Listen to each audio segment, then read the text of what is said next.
अस्सलामुअलैकुम, आप देख रहे हैं समा, मैं हूं फवाद ज़ैदी और मैं हूं इरम ज़ईम। बुलेटिन में खुश आमदीद। मुल्क के अंदर और बाहर उठ रहा है सियासी तूफान। उस्मान बुज़दार के पीछे डट के खड़े हैं इमरान खान और दुआ मंगी घर वापस आ गई, मगर क्या दिया गया तावान?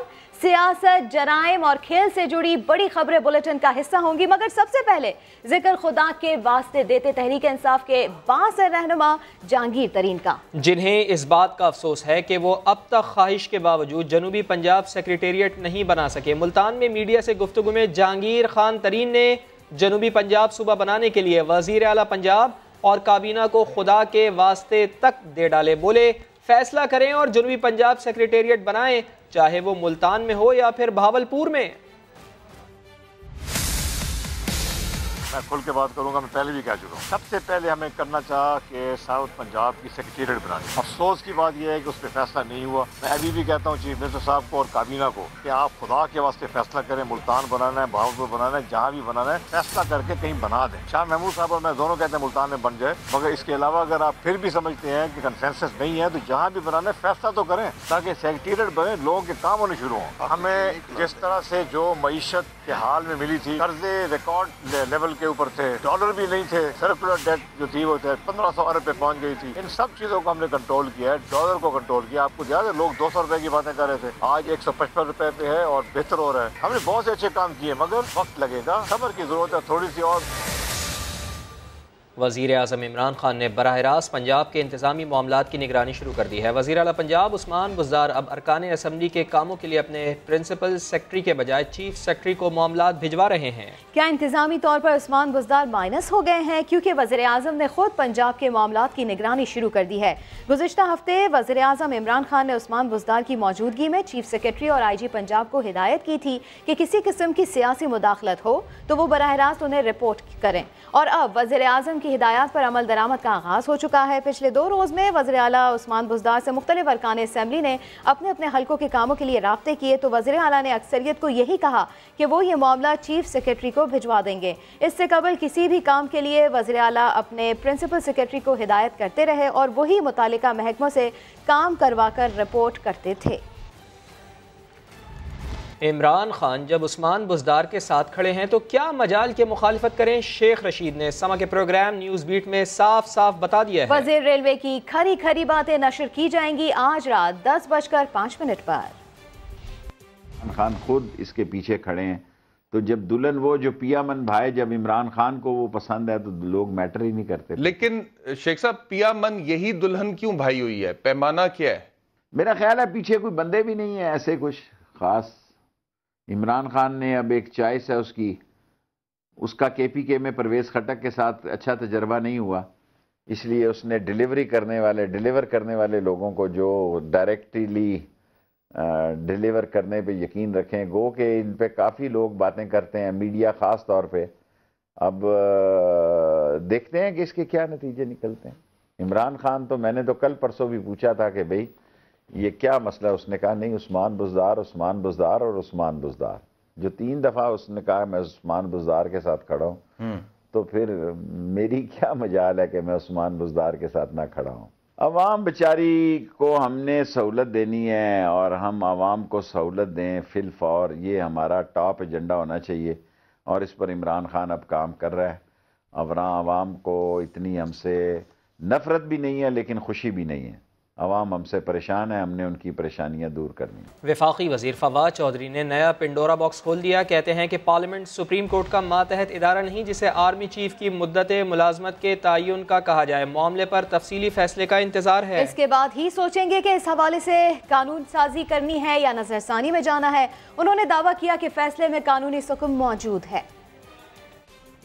चीफ का जो आप कह रहे हैं, इसके ऊपर पाकिस्तान में एक वाइडर कंसेंसस है। पाकिस्तान की तमाम पॉलिटिकल पार्टीज का एक कंसेंसस है और वो समझते हैं कि ये जो मामला है इसको सियासत से बालातर होके देखने की जरूरत है और हम भी यही चाहते हैं। अलबत्ता इसमें भी इंतजार है कि डिटेल जजमेंट आती है सुप्रीम कोर्ट की, उसमें देखते हैं किस तरह से इसका रिव्यू में जाना है या हमने जो लेजिस्लेशन है उसमें जाना है। बज़ाहिर सुप्रीम कोर्ट के फैसला जो कि मैं समझता हूँ कि बहुत बड़े जजेस ने दिया है, आसिफ सईद खोसा साहब है, मंसूर शाह साहब हैं, मजहर मियाँ खैल साहब हैं, ये बहुत बड़े जजेस हैं। कानूनी एतबार से उसमें बड़े सुकम है। आप पार्लियामेंट को नहीं कह सकते कि आप फलाने इशू के ऊपर लाजमन कानून साजी करें।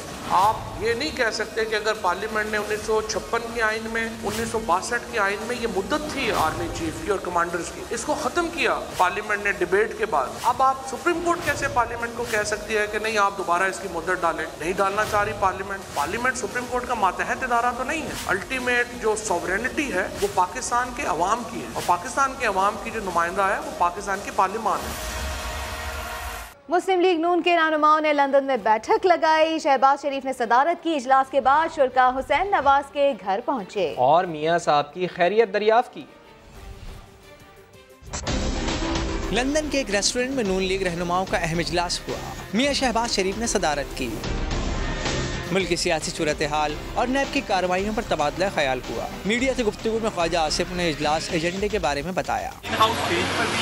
देखिए, अगर फ्रेश इलेक्शन होने हैं तो मेरा ख्याल है कि हमारा ये मौक़िफ़ है, first step in house change आए, not for the sake of perpetuating the change but for the sake of holding new election. इस अहम इजलास में ख्वाजा आसिफ, एहसान इकबाल, मरियम औरंगजेब के अलावा राना तनवीर, अमीर मुकाम और परवेज रशीद शामिल थे। इजलास के बाद शुरा हुसैन नवाज के घर गए, जहां उन्होंने मियां नवाज शरीफ की खैरियत दरियाफ्त की। पोजीशन लीडर मियां शहबाज शरीफ कहते हैं कि इस्लामाबाद की फिजा जादू टोने की गिरफ्त में है। कोशिश है कि चीफ इलेक्शन कमिश्नर के नाम पर इत्तेफाक राय हो जाए। सहाफ़ी ने इन हाउस तब्दीली से मुताल्लिक सवाल पूछा। कहा कि आपका नाम बतौर वज़ीर आज़म इस्लामाबाद की फिजाओं में गूंज रहा है, जिस पर शहबाज शरीफ ने जवाब दिया कि आप इन चीज़ों की फिक्र मत किया करें। ये आपको किसने ये खबर दी है? इस्लामाबाद की फिजाओं में तो बेशुमार चीज़ें और भी चलती हैं। क्या आप नहीं चाहते कि बेशुमार फिजाओं में बेशुमार और भी बहुत चीज़ें चलती हैं, तो उनकी बात ना करें। इस्लामाबाद तो अब जादू टूने के वो गिरफ्त में है। ये आपको इल्म है कि नहीं? जी बिल्कुल है। बस शुक्रिया। कौन कर रहा है जादू तब्दीली के हवाले से? ये आपको किसने ये खबर दी है? इस्लामाबाद की फिजाओं में इस्लामाबाद की फिजाओं में तो बेशुमार चीज़ें और भी चलती हैं। क्या आप नहीं चाहते कि बेशुमार फिजाओं में बेशुमार और भी बहुत चीज़ें चलती हैं, तो उनकी बात ना करें। इस्लामाबाद तो अब जादू टूने के वो गिरफ्त में है। ये आपको इल्म है कि नहीं? जी बिल्कुल है। बस शुक्रिया। कौन कर रहा है जादू? और ये भी किसी जादू से कम नहीं कि लंदन से पाकिस्तान में एहतजाज का ऐलान हो गया। जी हाँ जनाब, लीगी रहनुमा एहसान इकबाल ने लंदन में मीडिया से गुफ्तगू में महंगाई के खिलाफ कल से मुल्कगीर एहतजाज का ऐलान किया। कल इंशाल्लाह तमाम मुल्क के अज़ला में मुस्लिम लीग नून दीगर जमातों के साथ भी हम मिलकर महंगाई और बिजली के इजाफ़ों के ऊपर मुजाहरे करेंगे, प्रेस क्लब्स के सामने एहतजाज रिकॉर्ड कराएंगे और पार्लियामेंट के अंदर भी इसके ऊपर भरपूर एहतजाज किया जाएगा।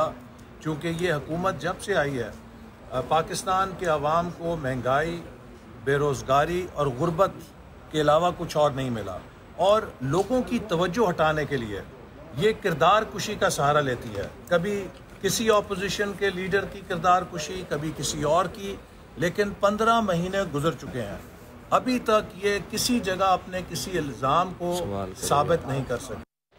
साई सरकार ने कराची वालों को मामू बनाने की कोशिश किया। बिलावल भुट्टो जरदारी से कुछ छुपाया। बिलावल कराची आए तो हटो बचो के शोर में 7 मंसूबे के फीते काट दिए, लेकिन कुछ ऐसे मंसूबे थे जिनकी सिर्फ मुरम्मत की गई थी। संजय साधवानी की रिपोर्ट।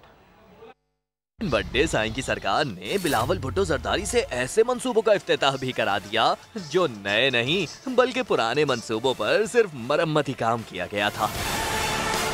शहीद मिल्लत रोड अंडरपास अरसे बाद ही सही नया तामीर तो हुआ, फीता काटना तो बनता है। इसी तरह Begum Rana Liaquat Ali Khan flyover, sunset flyover और सब मैरिन अंडरपास का भी फीता काटा गया,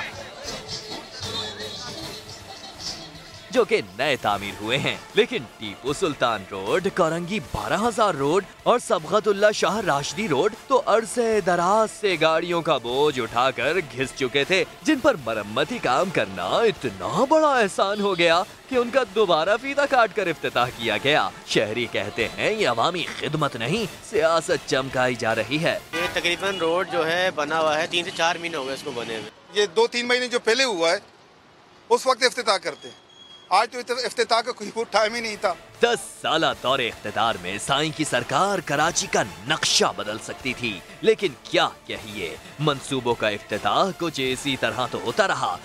वाटर माफिया का कराची वालों से खिलवाड़, सामान बेनकाब कर दिया। पानी चोरी करके टैंकरों में भरकर करोड़ों रुपए में बेचा जाता है।